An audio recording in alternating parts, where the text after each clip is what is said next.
very much indeed for that really generous introduction, and I wanted to thank Fraser as well for inviting me to give this talk.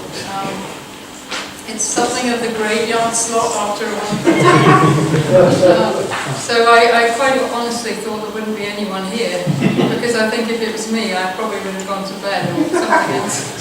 So thank you for coming, and I hope that I will do my best to keep you awake.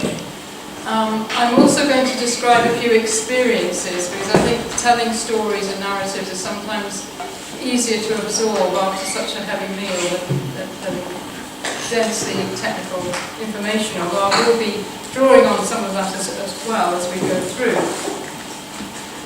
And one of the issues that struck me when I started looking into this was how complicated it is, and we've already had a really fascinating talk before supper that talked about the complicated interactions in social, emotional, cognitive factors when it comes to religious belief and practice.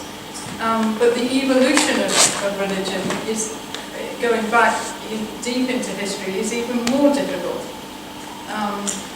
And so rather than covering absolutely everything to do with that, I'm going to focus on two particular aspects. One is, why do we believe at all? So in a sense, if you don't know the answer to that question, you're not going to answer the question, why do we believe in a religious way? So why do we believe, and how did that start? The other one is, what are the emotive or affective accounts which we might want to present when it comes to thinking about the evolution of religion?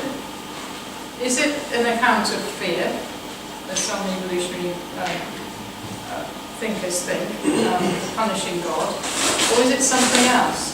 And I'd like to suggest that although fear cannot be ruled out in many contexts, the affective part, the positive attraction, if you like, is equally important, and it's something we need to explore and investigate, however challenging or difficult that might be.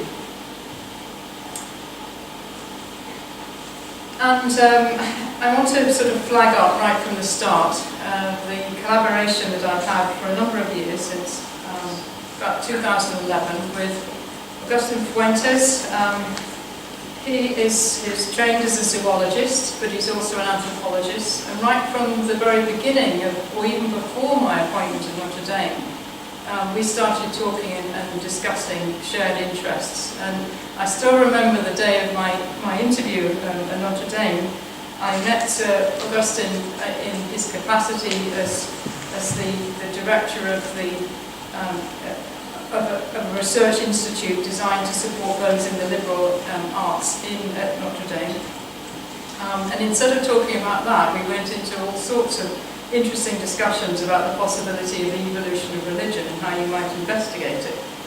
So after that experience, I thought, well, maybe Notre Dame wouldn't be such a bad place to come after all. So I partly blame him on me deciding to take that position.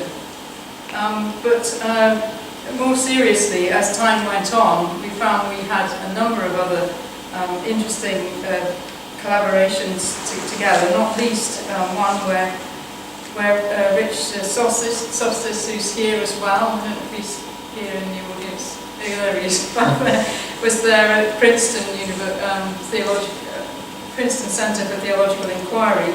And that was on human nature and evolution. And Dominic Johnson, who was also there as well, who's based in Oxford, is somebody who I'm going to engage with in this lecture. So these kinds of discussions go back quite a long way for a number of years.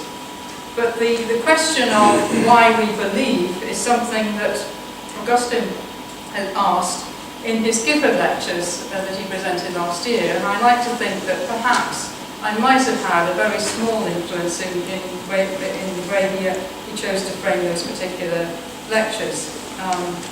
Certainly as an experience working as a theologian with an anthropologist, although we came from very different kinds of beliefs, we had a huge respect for one another and were able to accommodate that. But at the same time, what about religious experience? It may seem that those who believe are slightly strange creatures from those, according to those who are not believers. At the same time, they bring meaning, and they are true to those who are on the inside, as it were, rather than the outside. And I'm going to share with you a story about a trip to Ireland recently, given that this is an after-dinner talk, because when we went there, it was a conference on religion and ecology. We had a tour of Ardmore Bay, and what was really fascinating in that very wet and soggy trip, where it rained, it was torrential rain, and the guide said he'd never known rain like that, even in Ireland, so it was really quite something. Which is why I'm showing you this slide, which is one from the web rather than my own photograph. Was that some of the beliefs around saints in that particular place have persisted. And he, as I said, he told the story about Declan was supposedly the first saint to arrive in Ireland prior to St. Patrick, in the 5th century. And he left Wales on a ship, and supposedly, while he was on this ship, he remembered that he'd forgotten his bell that he normally used to celebrate Mass. And so he was praying for the safety of this bell, rather than the safety of himself. And while he was praying, suddenly a rock appeared with a bell on it, and he was able to then to take this bell to Ireland. But what he said was, "Where that rock lands will be the place of my resurrection." And lo and behold, this is the rock, St. Declan's Rock on Ardmore Bay. And you'll notice, I'll get this to work, a gap here. And what happens is that pilgrims for centuries crawled through that rock if they were sick, and they were miraculously healed, or at least some of them were. Now, the interesting thing about this is that although it had been a place of pilgrimage for centuries, the guide told us that the rock no longer attracted people in the same way anymore. And when someone asked, they were all religious studies scholars, mostly rather than theologians, they said, "Well, why is that?" And he said, "Well, we now know better. We're educated not to believe anymore." However, it was something of a paradox, because, and there's just an example of why the site is still recognised. It was a paradox because here is St. Declan's Well, the place where he went for pilgrimage himself towards the end of his life and spent his final days there. But on the 24th of July every year is his feast day. And rather than not being ignored, as Declan's Rock is ignored, every year several, hundreds, or at least a large group at least, come to that place and hold a vigil, a candlelit vigil. One particular individual, a nun who's now aged about 90, sits beside that well every year, all night. And she says she does that because one day St. Declan will rise as the morning sun rises and greet her. And this continues. So the question then is, why do some beliefs persist and others not? Why do we believe at all? Why is it that these kinds of things continue, even though, rationally speaking, we might think, well, we don't really necessarily have a place for that kind of practice. And so this is the topic of, well, not that particular issue, but this is what Augustin Fuentes explores in his Gifford lectures, which are about to come out in September. So I'm giving a plug for someone else's book rather than my own. In this year with Yale University Press. And I'm going to start with a definition of what belief means according to Fuentes. This is what he says. Belief is the ability to draw on our range of cognitive and social resources, our histories and experiences, and combine them with our imagination. Belief is the power to think beyond the here and now, and develop the mental representation in order to see and feel and know something, a thought, a vision, a necessity, a possibility, a truth. To believe is to utterly invest, wholly and authentically, in that something, such that it is one's reality. So,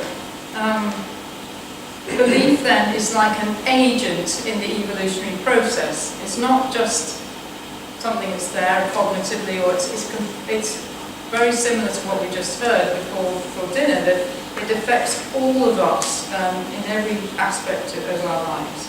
It shapes and structures and alters our daily life, the societies around us, and even the world in which we live.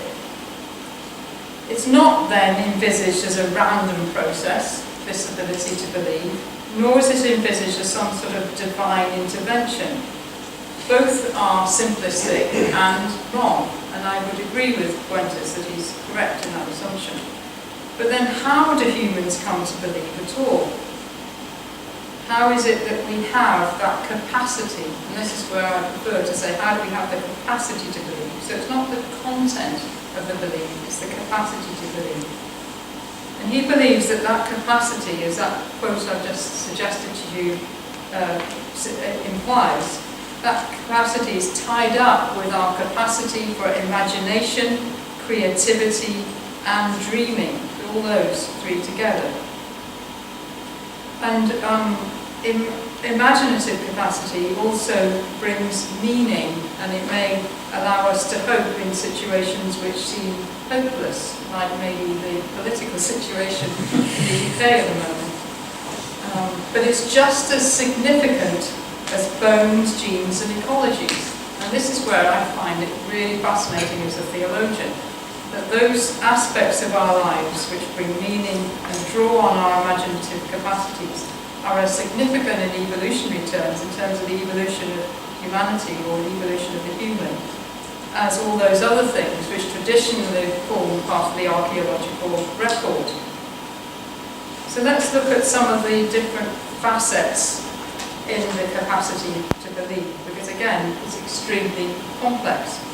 And one of the main facets, which is one that ties in with this conference, is sociality. And it applies, of course, to other species as well, like cetaceans, so that's dolphins or whales, or canids, that's wolves or dogs. But it's the intense and extended mother-infant bond and the long lifespan, as well as diverse personalities and a particular anatomy that mark out primates in particular as distinct. So that particular sociality, and so Fuentes says this: we are part of a lineage that is social to the core. And it leads to both behavioural flexibility eventually and heightened social cognition. Also, what's really fascinating is that when you start to research macaques, which Fuentes has done, and this also applies to some other primates as well, you get some anecdotal evidence that they are able to experience something like our experiences of wonder or awe. So that aesthetic sense in primates came from an experiment. We came indirectly from an experiment where cameras were attached around the necks of macaques. It was a National Geographic funded project that Fuentes was involved in, and the idea was that it was to help study the behaviour of macaques in Gibraltar. And what happened was, on several occasions, not every occasion, but on some occasions at least, there were macaques that stopped in situations which we would find awesome to behold. And there was one really graphic example of a male who traversed over a walkway on top of a kind of motorway, and there was several streams of traffic that you could see as they turned towards the traffic stream, So they were walking across this walkway, and the target, or what they imagined the target at least, was a fig tree full of figs. And if you don't know much about the cats, you know that they absolutely love figs. So the question is, why would they suddenly stop and wait when the normal behaviour would be to rush across and eat as many as they possibly could consume?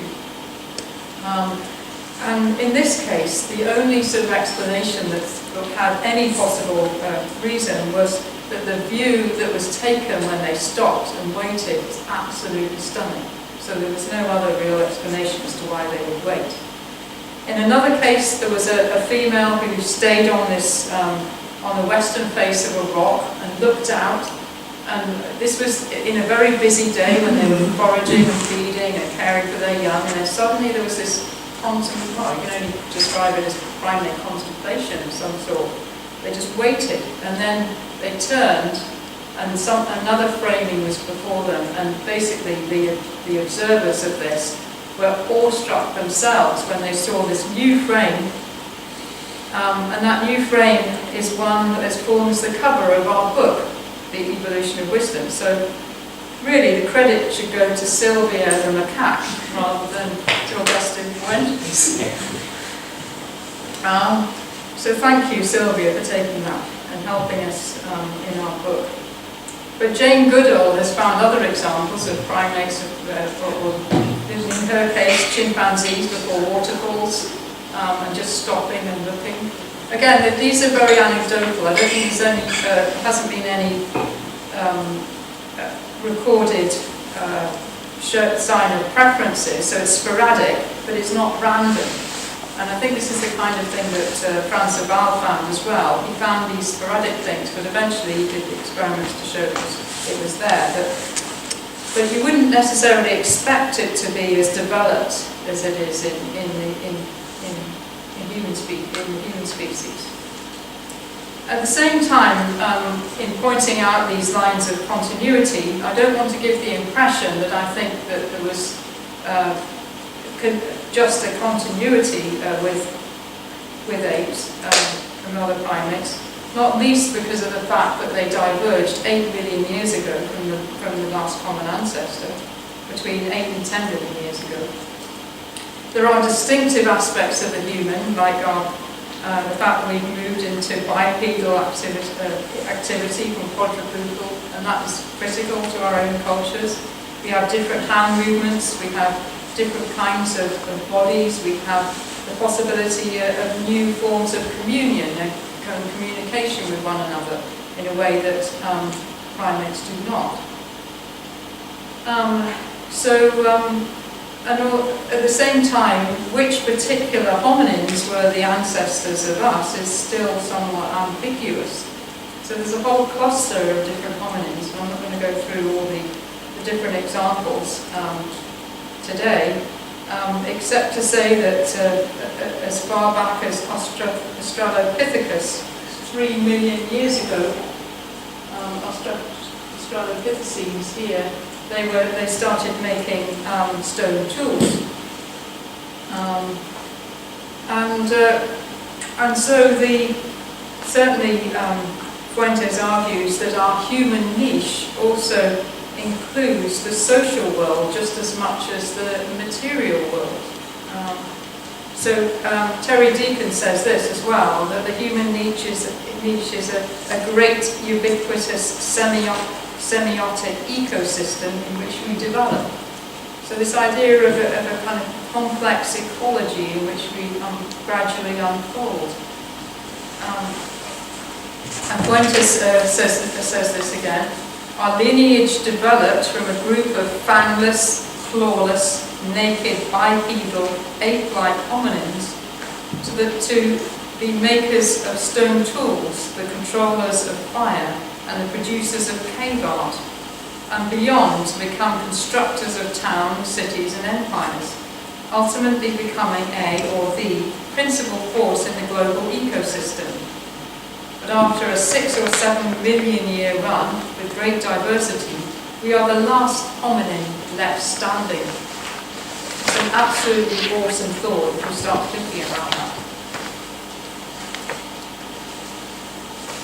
So, many people who are thinking about Homo sapiens as well believe that we moved from anatomically modern to behaviourally modern humans.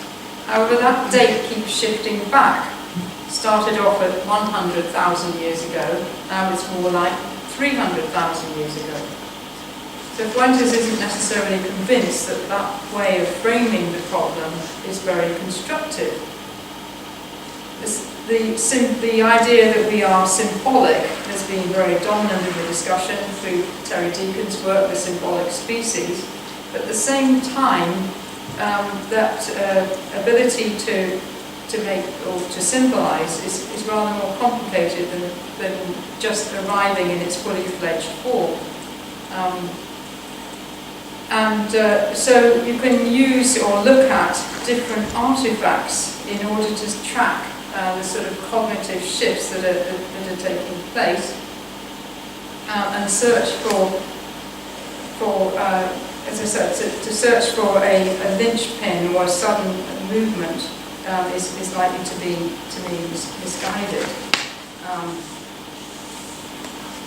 In addition to that, there is another complication that's come to the surface, and that's this: Homo naledi.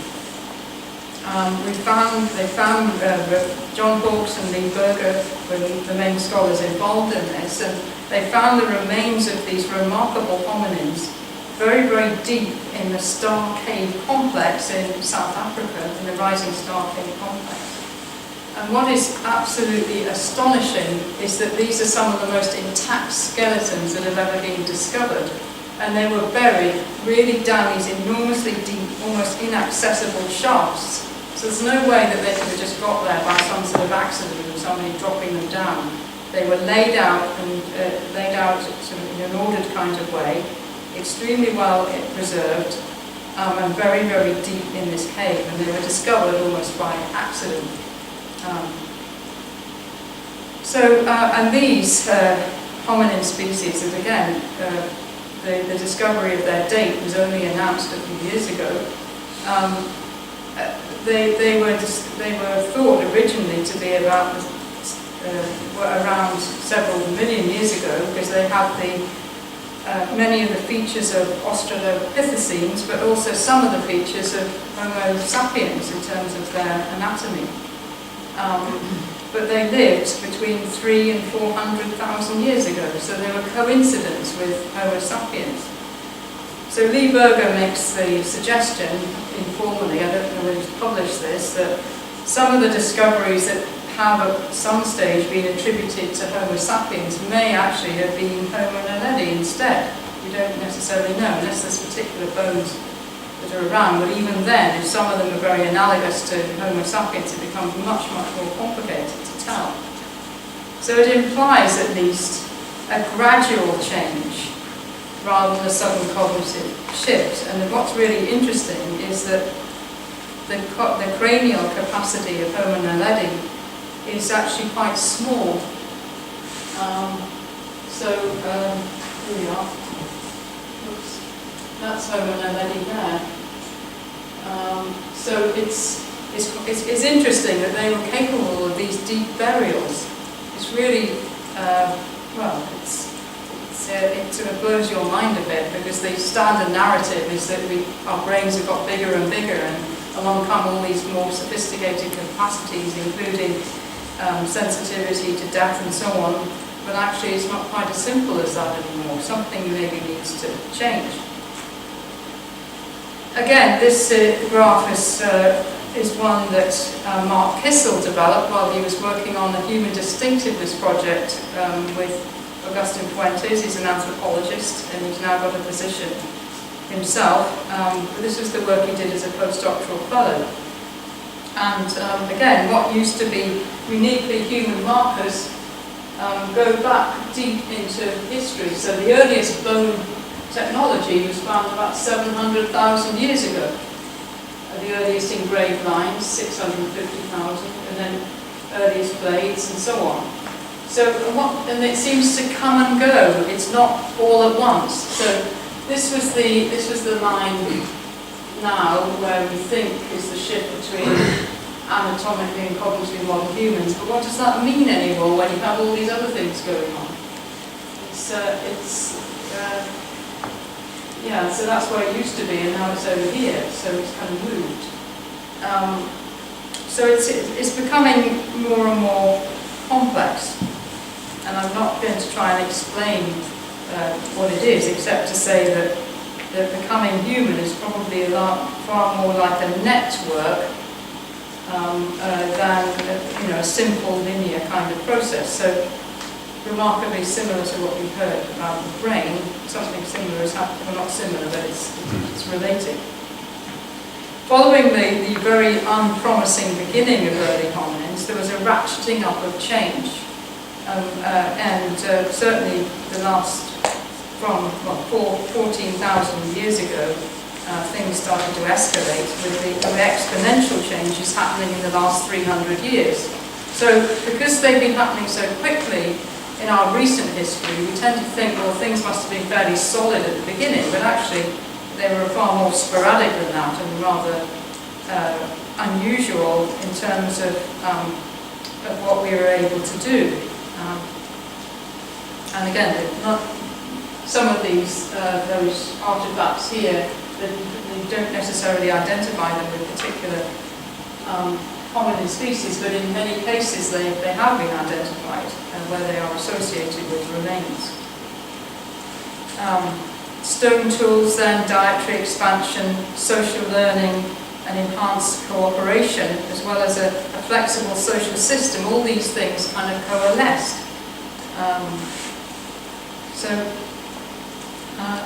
And in addition, our extended childhood was probably really important, as well as cooperative caretaking, in order to allow these kinds of changes eventually to take hold. Many argue now that the making of stone tools, which actually is really, really difficult to do, led to novel connectivities in the brain, so very much in line with what we just heard. And that allowed that brain to be language ready. But also, and critically, I believe, the expansion in the capacity to show compassion and care for the infirm and care for the elderly,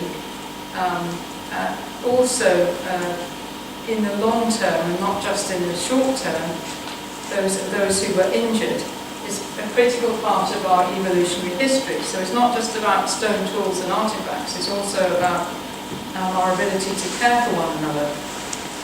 And Penny Spikins has done a tremendous amount of work in this area on the evolution of our capacity for different emotions. And so the capacity to believe then is likely to be embedded in our biological and our cultural aspects of our human becoming, rather than simply isolated or some sort of epiphenomenon.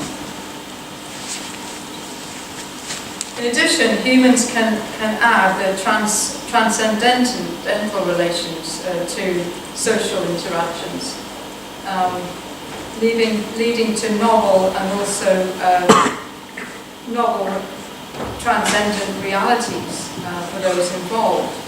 So the emergence then of a religion-ready brain or mind, although no one, I don't think, uses that term. What is it that allowed us to be religion-ready as well as language-ready? Could we possibly use that term or not? I'm inventing that, that's not coming from Fuentes.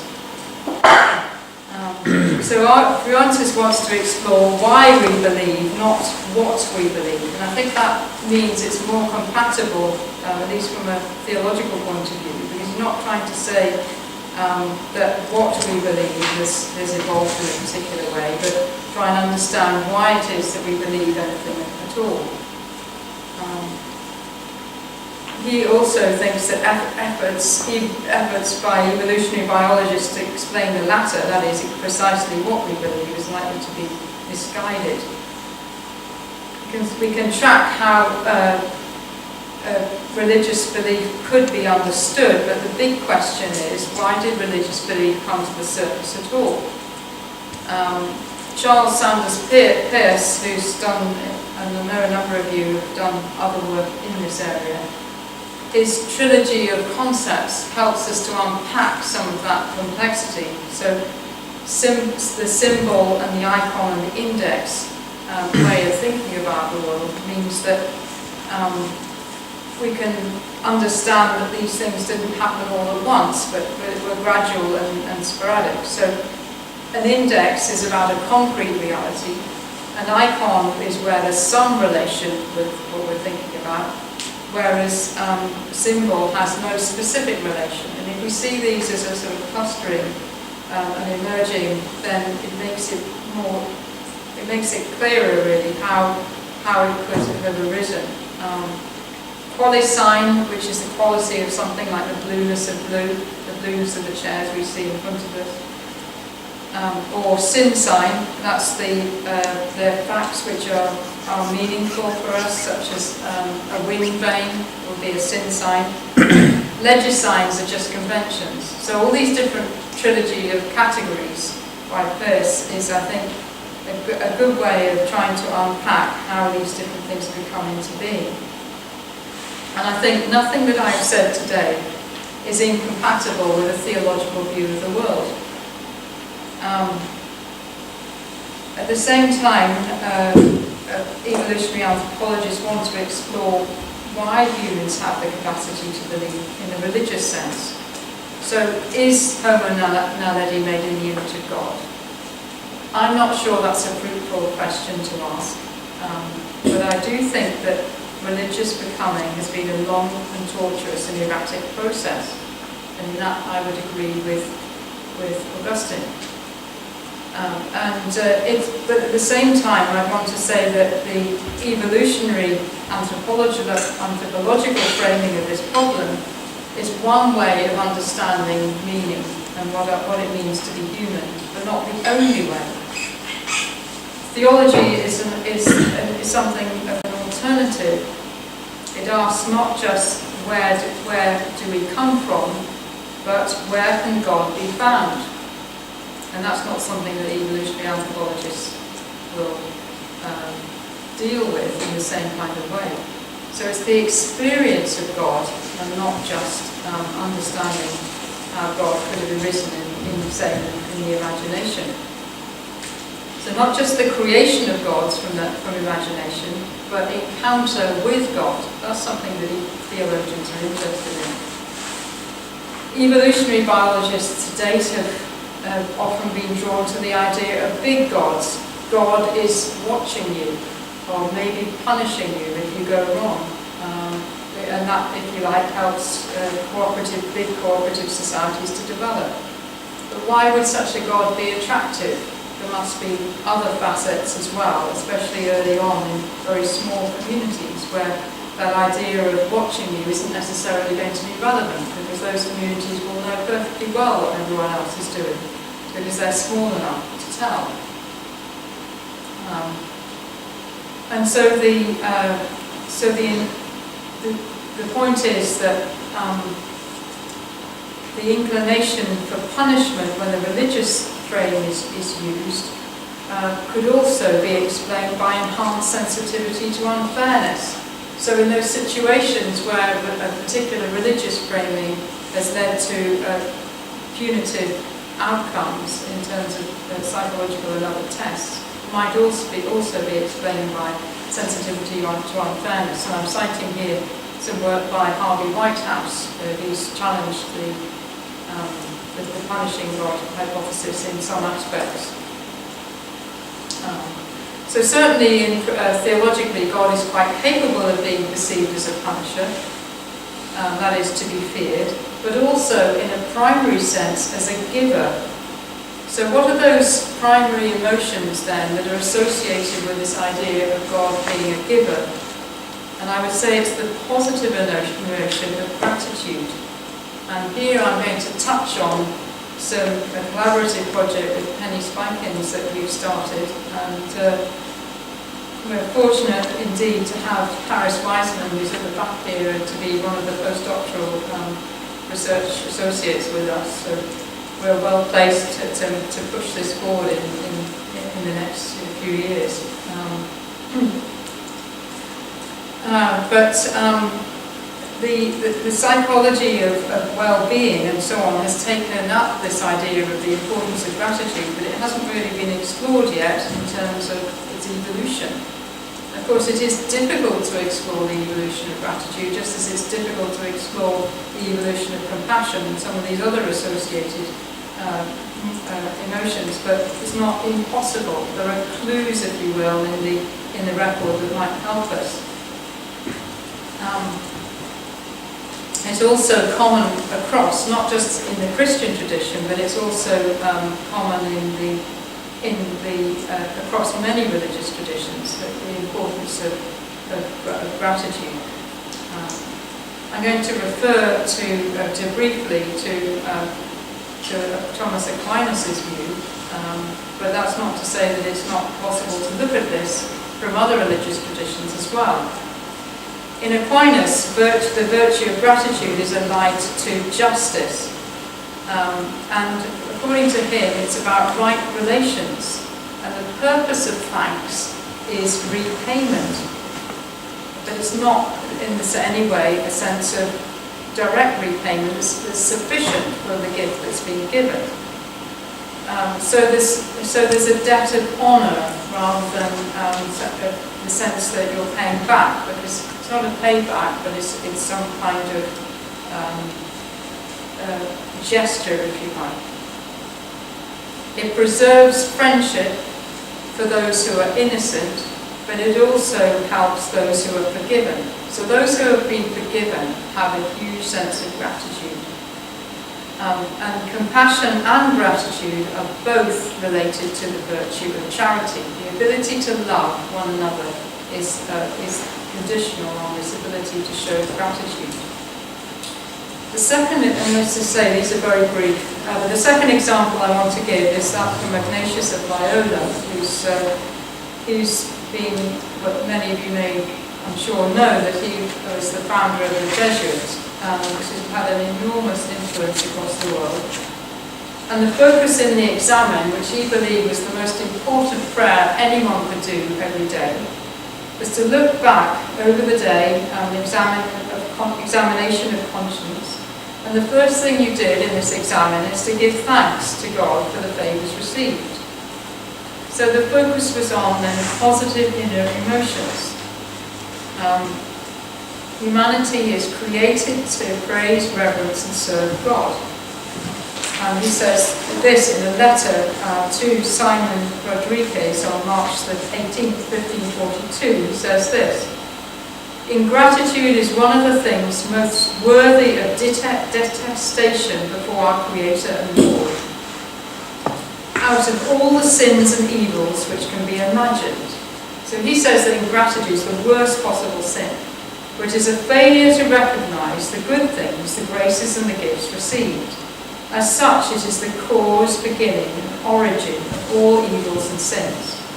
On the contrary, recognition and gratitude for the good things and gifts received is greatly loved and esteemed both in heaven and on earth.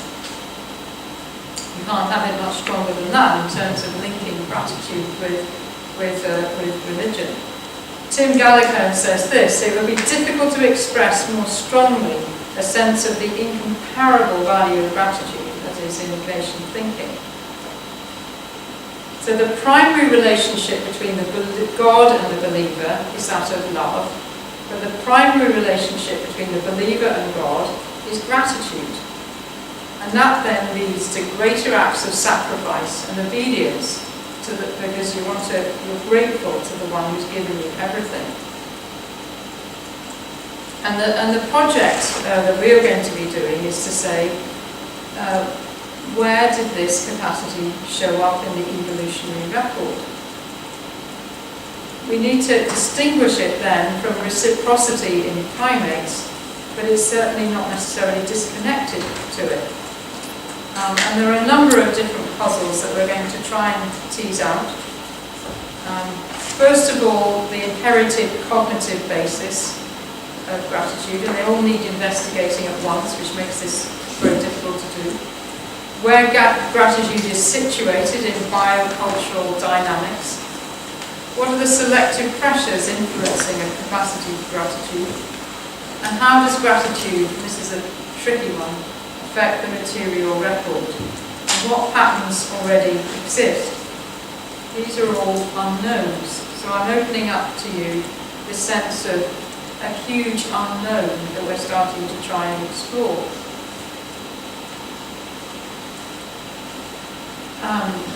Certainly the networks of large-scale support are important in upper Paleolithic Europe.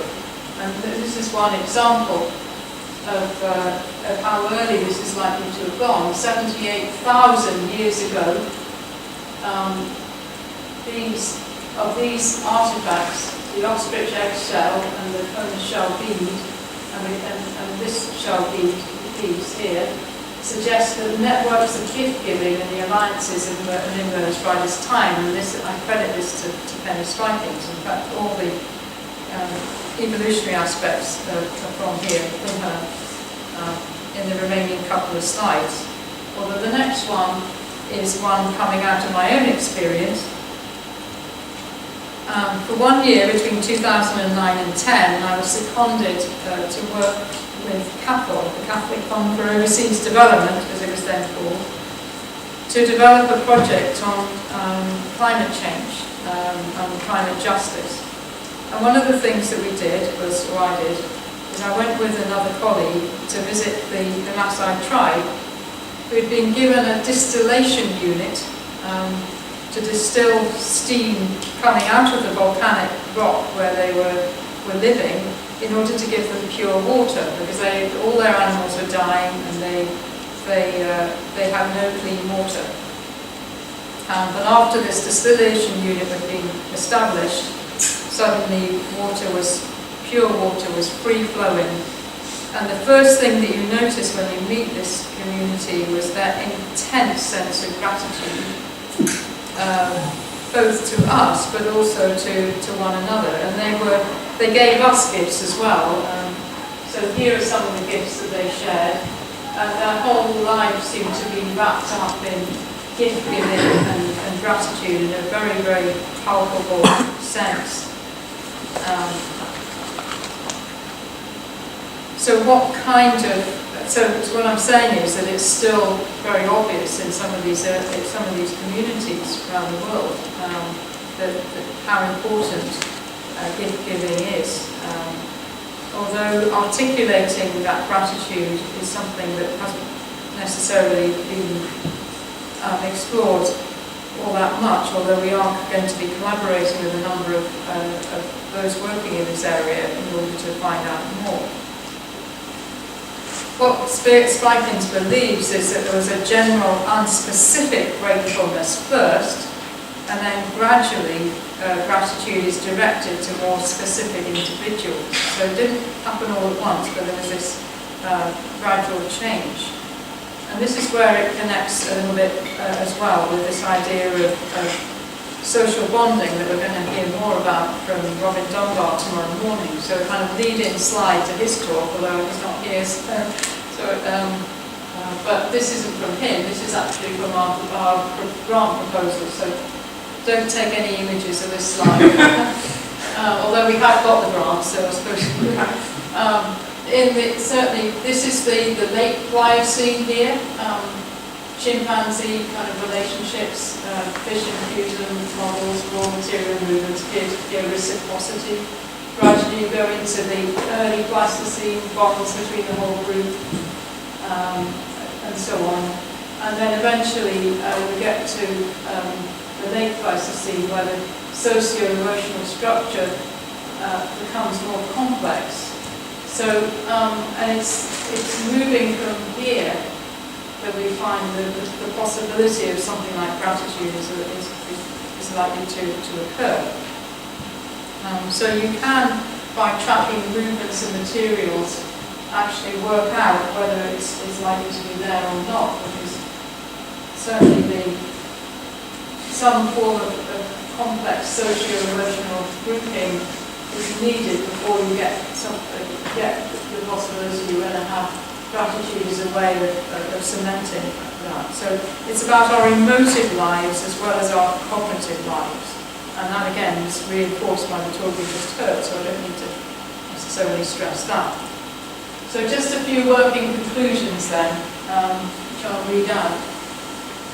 Certainly the evolution of capacity for belief is the context for religious belief. So we have to try and understand why we believe in order to understand why we believe religiously. Primates have a capacity for sociality and reciprocity. They don't have the capacity to believe in the way humans believe, nor do they have the capacity for gratitude. Sociality is a key framework in the development of explicitly proven forms of transcendent consciousness. So the trick is to think, how do we move between these and how do we try and understand them? Biocultural evolution of distinctly human capacities is a complex and sporadic process over millennia. Theology need not resist evolutionary accounts that respect the embedded nature of beliefs. So it's about trying to understand why it is we believe, and I don't think that's a problem for theologians. Theological explanations cannot be tested by science, I don't think, but they're an important ingredient in the understanding religious experience. And that's what we hope is going to happen in this collaborative group, that the philosophical and theological aspects can prompt, or if you like, stimulate asking scientific questions in a rather different way. So this is where the engagement between theology and science becomes, I think, creative and interesting, is when both start to change in ways that they haven't expected. Oops, sorry. Gratitude is core to human experience and may be an overall cultural evolution of the capacity for emotive commitment to transcending others. So in other words, what I'm hinting at is the possibility that maybe gratitude is a prerequisite for religious belief. I'm not saying that it's necessarily directly related, because we haven't got any kind of evidence for that, but it's just as likely to be important as this idea of a punishing God. And then finally, gratitude is common to numerous religious traditions, and not just the Christian religious tradition. I'm not going to go into any of that. That's for other religious studies or other scholars to do. But just to flag that up and say that this is something that's of interest across the board when we're thinking about religious experience. And with that, so thank you very much for keeping awake and listening.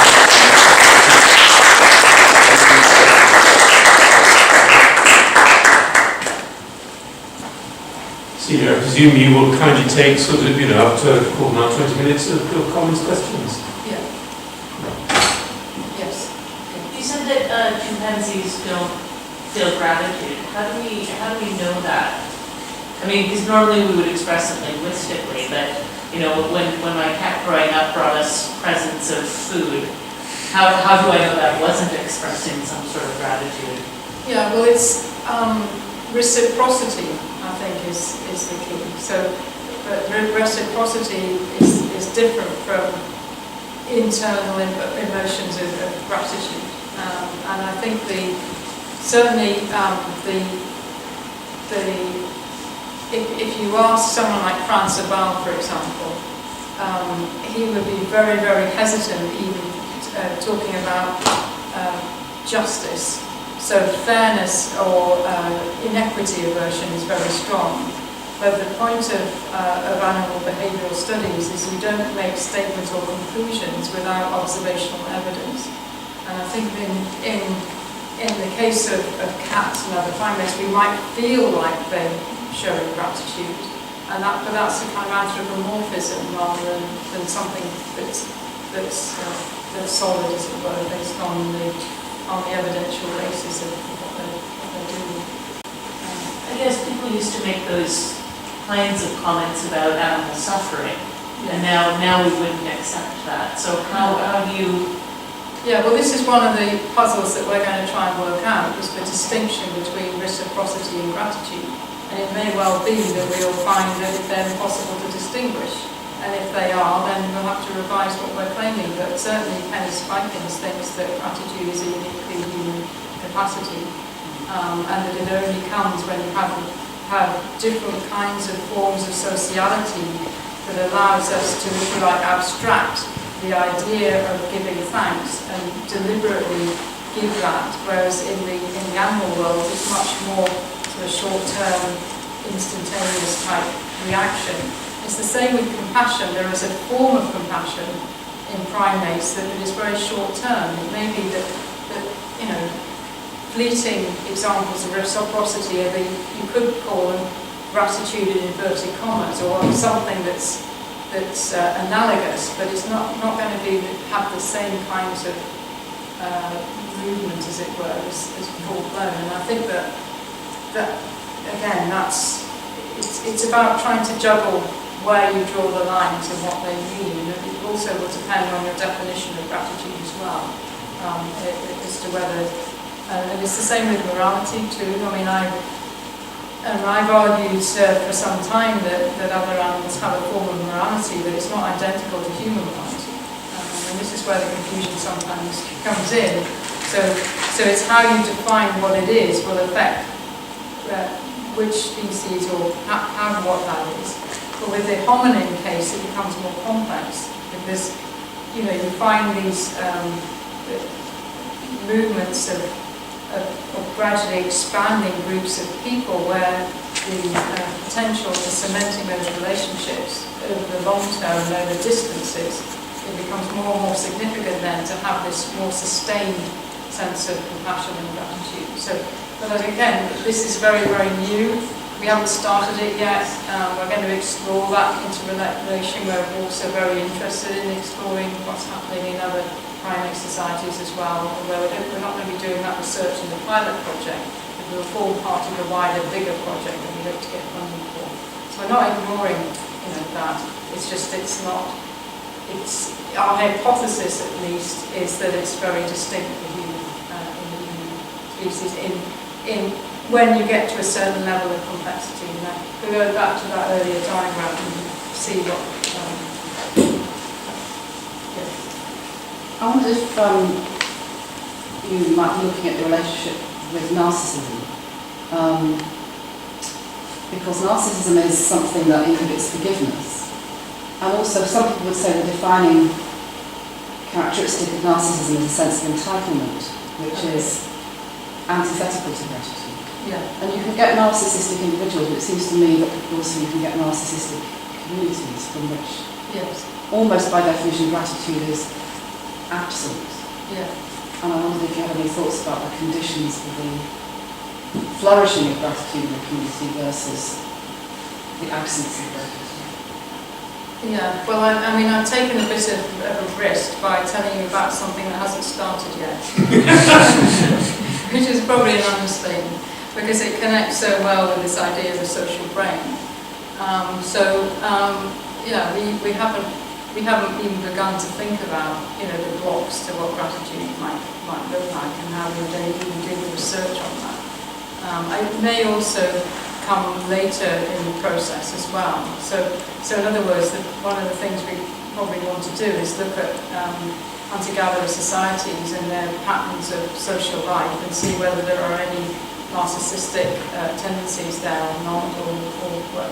So it's mapping these things that's sometimes difficult, because there could be some unspoken forms of gratitude even with the Neanderthals, for example, rather than ones where they have gift-giving.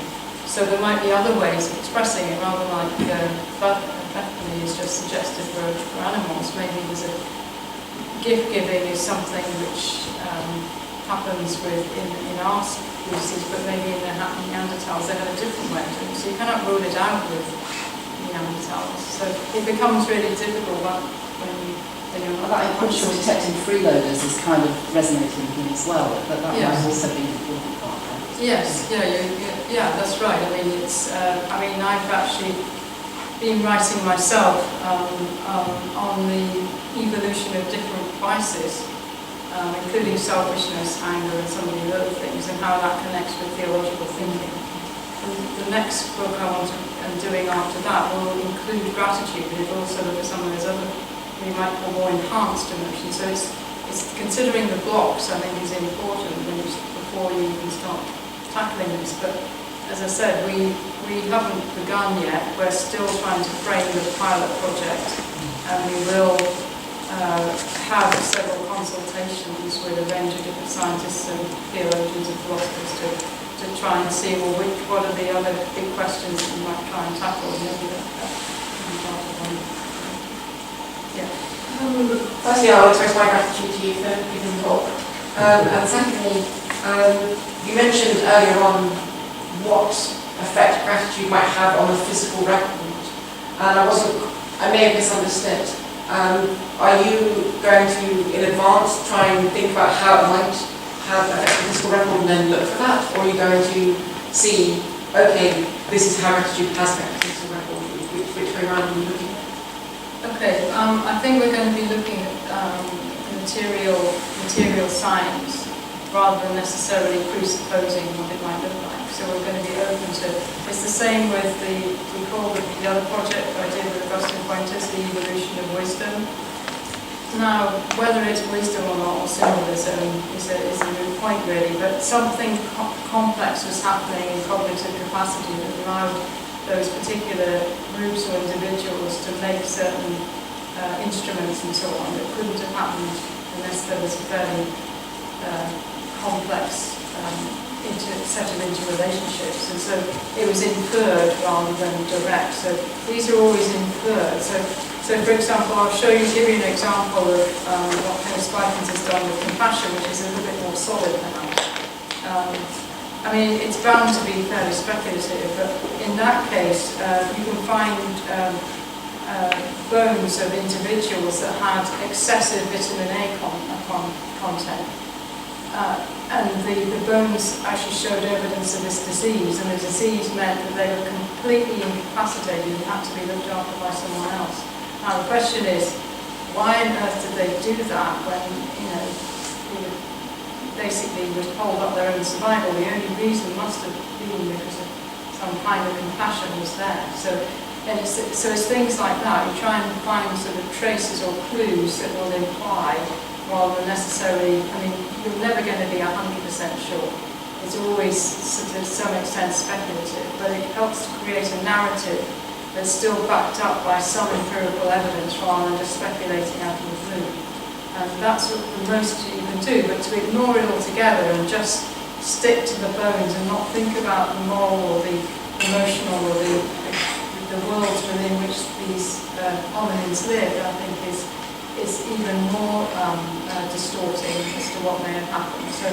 So each narrative in the future could be challenged or changed, but it's developing it piece by piece, and hopefully you'll say there's never going to be any sudden change. You're going to get this gradual shift. Yes. Yes, thank you. I agree with Bethany that possibly we need more empirical evidence to assess the relationship between gratitude and religious experience, besides Thomistic wisdom and so on.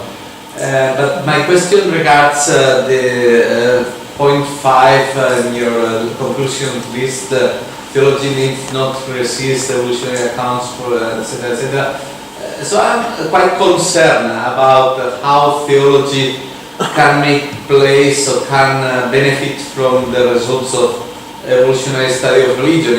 I'm quite acquainted with this reception and the development, but indeed I think that we have a problem because many of these views are strongly naturalistic attempts to explain how religion not only arose but evolved through the centuries. So there are competing views regarding theological views on history of salvation, doctrinal development, and so on.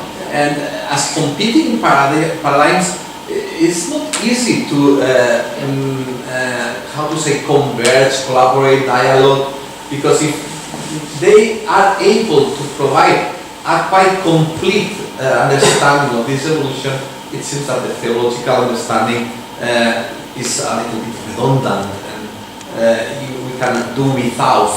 Or the final problem is that they are displacing theological accounts and insights. So if they succeed at explaining religion better than theology, that would be very bad news for us, for theologians. We should change job and look somewhere else to gain our life. Okay, maybe I should have explained that line a little bit better, because you're absolutely right. There are some, and in fact, in a book I wrote called Christ and Evolution, I took apart much evolutionary psychology and tried to expose some of its flaws and also its incompatibility with theology. So I'm not saying that all evolutionary accounts are compatible with theology. I'm saying there are some, such as Augustine Fuentes' account, which it allows theology to exist in a reasonably happy relationship. There are many others where you want to challenge it, and so I think that let's go with those who are, let's support, if you like, the evolutionary accounts which are compatible, as much as attack those that are incompatible.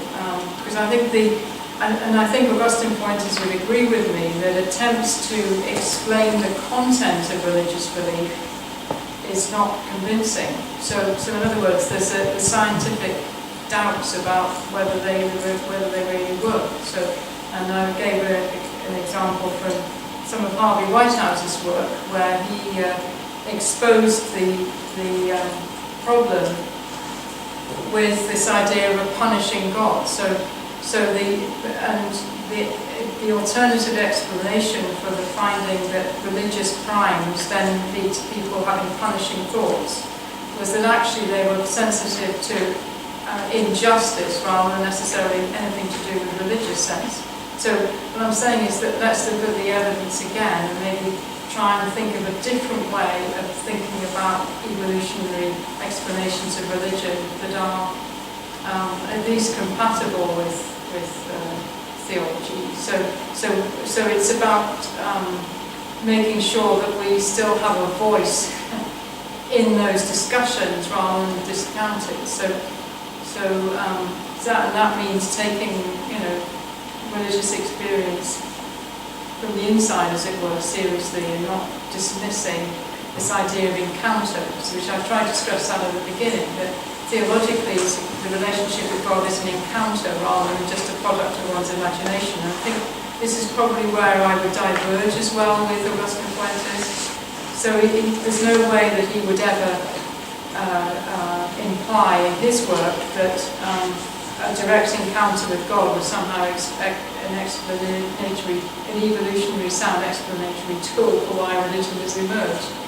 But of course, the idea that it's just a product of one's imagination goes back as early as Feuerbach and some of the other philosophers of religion, that we can just explain religion away through products of our imagination.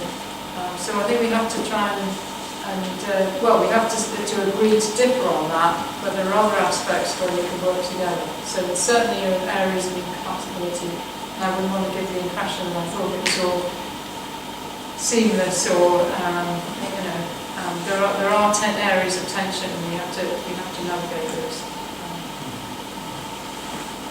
Gosh, how many more questions we have? Oliver, do you? Yeah, I just wondered, there's another possibility, isn't there? And that is the possibility that there's a profound paradigm shift happening in science, and that sooner or later theology is going to catch up, so the humanistic side is going to catch up. We're still at the early stages, and the changes in scientific understanding of the world and the human are so radical that they almost escape the view.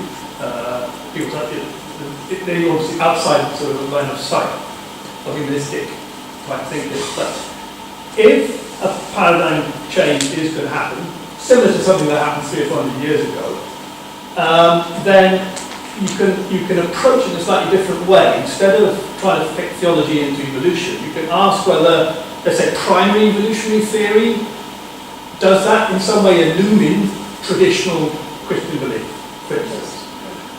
In making that move, I don't think one's trying to bulwark Christianity and set it apart. And what was actually saying is there's a possibility here that this radical paradigm shift, which was probably going to deliver a participatory understanding of the human in the cosmos, quantum is going to be there on the table, that would change all the coordinates and might well mean that a more traditional Christianity, which hadn't jettisoned, before it jettisoned all that stuff that didn't fit the science of the day, that there might be much more of a continuity. And one way you could see it, for instance, is you could use niche construction theory, and you could put together what traditional Christianity held to be the ultimate telos of the person of Jesus, of the body of Jesus, which is to say, being at home in heaven, being at home, as it were, at the very core of the created order. And that's a physical thing. You could then say, well, his body manifests all kinds of tunneling effects and so forth. So if this happened, we don't know if it happened, but if it happened, then you might expect then quantum effects to be present in the body that comes and goes and that kind of thing. And you may also begin to think, well, hang on, if he takes the human body into the centre of the heavenly, which is the centre of the cosmos, we would say that's deep down now, not up there, it's deep down within reality, then what would be coming into view is something equivalent of niche construction. In other words, this would be a kind of fulfilment of the principle of niche construction, whereby the human body is taken to the very core, belongs in the universe at its very centre. So, I mean, it's a big question because it looks like an attempt to bulwark traditional Christian belief. I don't think it's that. I think it's a sense, well, change may be coming, and we may be having to think in these kinds of ways outside the Christian context before very long, in which case a different kind of relation might emerge between what everyone believes and everyone experiences in the world as filtered through, I mean, we're building quantum computers there, I would say, we're trying to do that. Quantum effects are everywhere in this particular world, massive presence of quantum effects everywhere. So, is it worth at least considering that it is paradigm shift that's going to happen, and that therefore these questions about individual things are going to be slightly recontextualized because they're not defensive anymore. It's, as it were, an expression of a deep continuity between scientific thinking and religion, at least up to a certain point, further than has been before. I mean, faith is always faith, but we may be much closer to the harmony between the two in 10, 15 years' time than we have been for a long time. I think the idea of niche construction is something that I've worked with before in terms of theodrama. So in other words, there are ways of understanding the theological task which resonate with aspects of niche construction theory, and also, of course, the ecological and the network ideas and the multi-species. These are all, if you like, in the ether, and theology can draw on those as well. But I think the underlying philosophy will always be somewhat different because science works on empirical evidence and theology doesn't, not to the same degree. It draws on those findings in the way that maybe Aquinas did with Aristotle. Now we have a different kind of cosmology that needs to be taken into account. And you say that's moving and shifting. But in addition to that, someone like Thomas Nagel, for example, in his Mind in the Cosmos, it showed that at least some philosophers are starting to think about the possibility of the transcendent, if you like. But you have to ask yourself is, what kind of transcendence does that imply?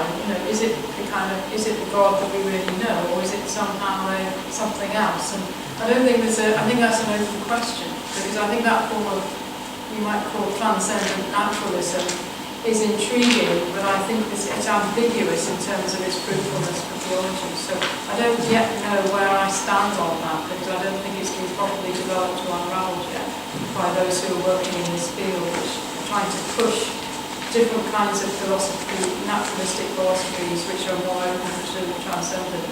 But it will be interesting to see what happens. And like I said, but in terms of something like gratitude, for example, these are moral emotions that are specific to communities as well as individuals. So it's not like it's just individualization or discrete. It could be spread out rather than like the extended mind ideas. So I think it's all we just do our little piece in a way.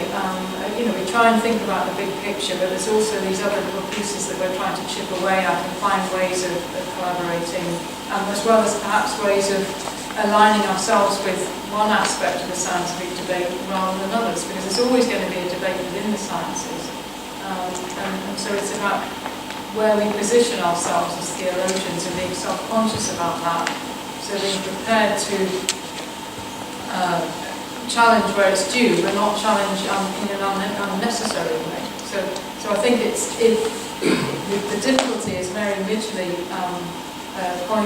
pointed out in her last testament, as it were, her swan song book on what is philosophy. You know, she makes it quite clear in that book that it's both science and philosophy come from different kinds of standpoints, you know, the different framings of things.